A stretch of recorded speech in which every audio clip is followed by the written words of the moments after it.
Today the focus is on Judas. Why did Judas betray his master?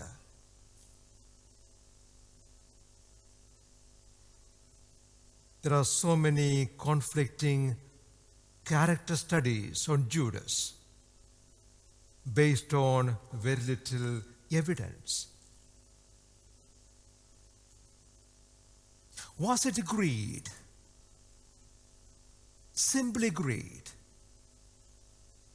Just simply for 30 pieces of silver? Not much.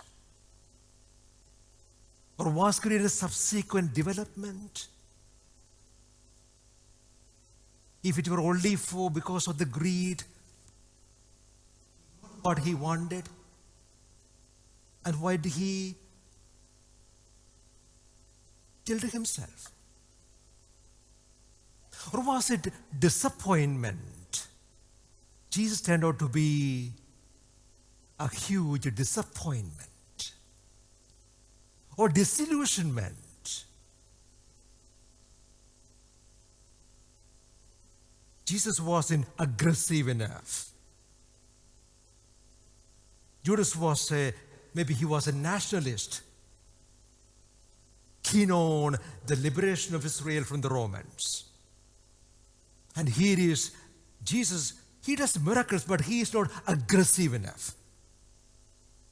So Judas wanted to force his hand. Maybe Judas thought he would do some miracle when he is cornered. And he would escape the way he did a few times before. We don't know clearly. Let us look at this truth also. What was the denial of Judas, the betrayal of Judas, different from the denial of Peter? Not in the essence. Not in the essence. Then what was the difference? Or what is the difference? Peter knew the heart of Jesus. Peter knew the heart. He is forgiving. He is merciful. So whatever I do, he will forgive. Judas was more kind of an intellectual, not caring about forgiveness and love. And what I want is for him to throw the Romans out. Freedom. An activist. Maybe Judas did not want, he never thought Lord would be killed, or he will surrender himself and be taken away to be tortured and killed. Maybe he never thought, maybe, as I said, he thought maybe Jesus will in the end escape. Now, where is Judas at the moment? How do we know?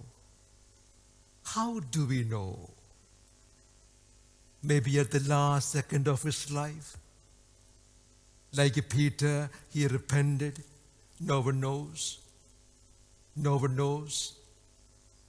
If you understand the ways of God and the mercy of God, if we understand the ways of God and the mercy of God, don't be surprised. Don't be surprised if Judas is one of the ushers at the Pearly Gates to welcome all the sinners to heaven.